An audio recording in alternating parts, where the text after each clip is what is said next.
Hello viewers, welcome to my botanical place. আশা করি আপনারা সবাই ভালো আছেন, আমিও ভালো আছি। এই যে দেখুন, এটা আমার নীল অপরাজিতা গাছ। এটা থোকা ভ্যারাইটি। অনেক কুড়ি এসছে, কালকে অনেক ফুল ফুটবে। যেহেতু আমি বিকেলবেলা ভিডিও করছি, এই জন্য আপনাদেরকে ফুল দেখাতে পারলাম না, কিন্তু অনেক কুড়ি। এই যে দেখুন, কুড়িতে ভর্তি। যখন ফুল ফুটে পুরো গাছ নীল হয়ে থাকে। এই অপরাজিতা গাছ বাড়িতে রাখা খুবই ভালো। এটা আমি একটা 10 ইঞ্চি টবে বসিয়েছি।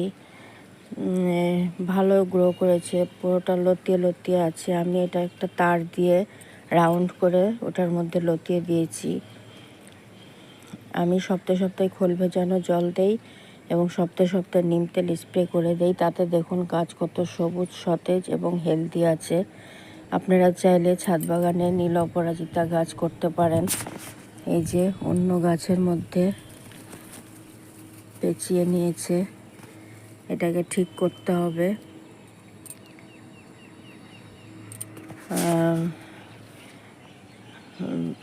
বর্ষাকাল বলে আমি সপ্তাহে সপ্তাহে খোল ভেজানোর জলটা দিতে পারছি না, এই জন্য মাটিতে গোবর সার দিয়েছিলাম। তাতে দেখুন কত ফুল এসছে, কুড়ি এসছে। ভিডিওটি ভালো লাগলে প্লিজ সাবস্ক্রাইব করবেন, সাবস্ক্রাইব করে আমার পাশে থাকবেন। আজকে আসি, টাটা।